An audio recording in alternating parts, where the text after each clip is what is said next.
நீங்கள் ஓட்டு போட்டீங்களா? தேர்தலுக்கு பின்னாடி நீங்கள் ஓட்டு யாருக்கு ஓட்டு போட்டீங்கன்னு உங்கள்கிட்ட கேட்டாங்களா யாரும்? அப்புறம் எப்படி இது கருத்து கணிப்பு செய்கிறோம்? அவங்க சொல்கிறாங்க 140 இடமா, அதிமுக 70 இடமா, விஜய்க்கு 6 இடம் தான் சொல்கிறாங்க.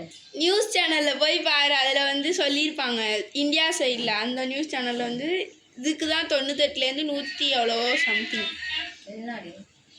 விஜய் இப்போ ஜெயிக்க மாட்டாரப்ப? விஜய் தான் ஜெயிப்பார். 6 இடம் தான் சொல்கிறாங்க அவங்களுக்கு. நீங்கள் சும்மா போய் சொல்கிறீங்க. அதனால இப்போ விஜய் ஜெயிப்பாரா தோத்துருவாரா? என்ன சொல்கிறீங்க? இல்ல தேர்வு நீங்க சொல்றது சரி, ஆமாம், எல்லாருமே ஓட்டு போட்டு வெளில வந்தப்ப எல்லாரும் விஜய்க்கு ஓட்டு போட இல்லை.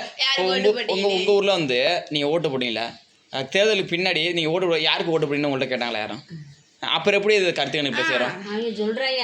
அப்புறம் உங்கள் ஊரில் இப்போ கேட்கல அப்படின்னா அப்புறம் அதுவும் கருத்து கணிப்பு சேராதானே?